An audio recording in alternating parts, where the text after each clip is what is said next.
మనము పదవులు తీసుకోవడము, బాధ్యత తీసుకోవడం అంటే సామాన్యమైన విషయం ఎంత మాత్రము కాదు సోదరులారా. చాలా జాగ్రత్తగా తీసుకోవాలి. దైవప్రవక్త ముహమ్మద్ సల్లల్లాహు అలైహి వసల్లం వారు మరొక హదీస్లో తెలియజేశారు, లికుల్లి గాదిరిన్ లివాఉన్ యౌమల్ ఖియామా. ఎవరైతే బాధ్యతాదారులు ఉంటారో, ఎవరైతే పదవులు హోదాలను స్వీకరిస్తారో వారు వారి యొక్క బాధ్యతలను సక్రమంగా నిర్వహించకపోతే తీర్పు దినం రోజు అల్లా ఏం చేస్తాడో తెలుసా? వారి వీపు వెనుక ఒక జెండాను నాటేస్తాడు, ఒక పతాకాన్ని పెడతాడు. వారు తీర్పు దినంలో ఆ ప్రళయం రోజు ఉన్నటువంటి జనాలందరికీ, ప్రపంచంలో ఎంతమంది అయితే ఉన్నారో వారందరికీ కనబడుతుంటుంది, ఈ వ్యక్తి ఫలానా దేశానికి రాజు, ఈ వ్యక్తి ఫలానా జమియత్ యొక్క బాధ్యతాదారుడు, ఈ వ్యక్తి ఫలానా మస్జిద్ యొక్క ఫలానా పదవిలో ఉన్నాడు, కానీ పదవిని సక్రమంగా నిర్వహించలేదు, అమానత్లో ఖియానత్ చేశాడు అని తీర్పు దినం రోజు అందరి ముందు తెలిసిపోతుంది సోదరులారా. అల్లాహు అక్బర్. మనం ఏదైనా బాధ్యత తీసుకోవాలి అంటే దానికి సంబంధించినటువంటి జ్ఞానం ఉండాలి, సహనం ఉండాలి, శక్తి సామర్థ్యాలు ఉండాలి, అన్నిటికంటే ముఖ్యంగా మెతక వైఖరి ఉండాలి. ఎలాంటి ఉపద్రవాలు వచ్చినా దానిని తట్టుకునేటటువంటి జ్ఞానం ఉండాలి. ఒకవేళ మీ మీద అపనిందలు వస్తే ఆ అపనిందల్ని కూడా తట్టుకునేటటువంటి శక్తి ఉండాలి, సహనము స్థైర్యము ఉండాలి సోదరులారా. బాధ్యత తీసుకోవడం అంటే ఆషామాషిగా రోడ్డు మీద వెళ్ళే ప్రతి వారికి పిలిచి బాధ్యత ఇవ్వడం ఎంత మాత్రము కాదు. ముందు వారు ఆ బాధ్యతకి అర్హులా కాదా, వారి దగ్గర ఆ జ్ఞానం ఉందా లేదా అనేది పరిశీలన చేయాలి. జాగ్రత్తగా వినండి. సృష్టికర్త అయిన అల్లా ప్రవక్తలందరినీ కూడా ప్రవక్త పదవి ఇచ్చే ముందు మేకల కాపరిగా చేసి పెట్టాడు. అల్లాహు అక్బర్. మేకలను కాయడం అంటే చిన్న విషయం కాదు, చాలా కష్టమైన పని. మేకలు అటు ఇటు వెళ్ళిపోతూ ఉంటాయి, వాటిని సహనంగా ఆపి ఉంచాలి, మేకలను కాయాలి.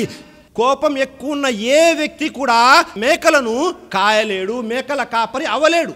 దైవ ప్రవక్తలందరినీ కూడా సృష్టికర్త అయిన అల్లా మేకల కాపరిగా ఎందుకు చేశాడు అంటే భవిష్యత్తులో వారు ప్రజలందరినీ కూడా ఒక దారిలో తీసుకువెళ్ళాలి. వారిలో మంచివారు ఉంటారు, చెడ్డవారు ఉంటారు, కోపం ఉన్నవారు ఉంటారు, సహనం ఉన్నవారు ఉంటారు, జ్ఞానవంతులు ఉంటారు, అజ్ఞానులు ఉంటారు, ధనవంతులు ఉంటారు, పేదవారు ఉంటారు. అందరినీ కూడా కలిసికట్టుగా ముందుకు తీసుకువెళ్ళడం అంటే అల్లాహు అక్బర్, అది చాలా పెద్ద బరువు బాధ్యతతో కూడుకున్నది. మనం ఎప్పుడైనా పరిశీలన చేశామా? పదవి తీసుకునే ముందు ఏ పదవైనా తీసుకోండి, మీరు జమాత్ యొక్క పదవి తీసుకుంటున్నారా, మస్జిద్ యొక్క పదవి తీసుకుంటున్నారా, లేదా ఒక మదర్సా యొక్క పదవి తీసుకుంటున్నారా, లేదైనా ఏదో సంస్థలో పదవి తీసుకుంటున్నారా, ఈ పదవి యొక్క విధులు ఏమిటి అనేది పరిశీలన చేశామా? చేయలేదు. తీసుకునేటప్పుడు చేయలేదు.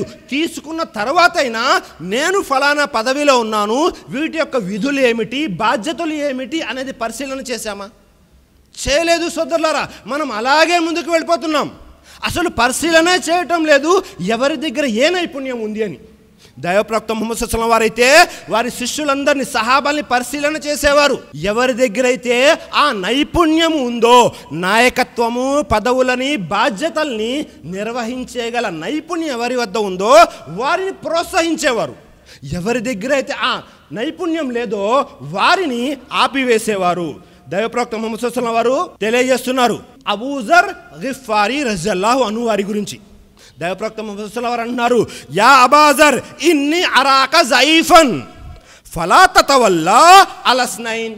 దైవప్రవక్త ముహమ్మద్ సల్లల్లాహు అలైహి వసల్లం వారు అబూ జర్ గిఫారీ రజియల్లాహు అన్హు వారికి తెలియజేస్తున్నారు, యా అబా జర్, ఓ అబూ జర్ జాగ్రత్తగా విను, ఇన్ని అరాక జైఫన్, నేను నిన్ను బలహీనుడిగా చూస్తున్నాను.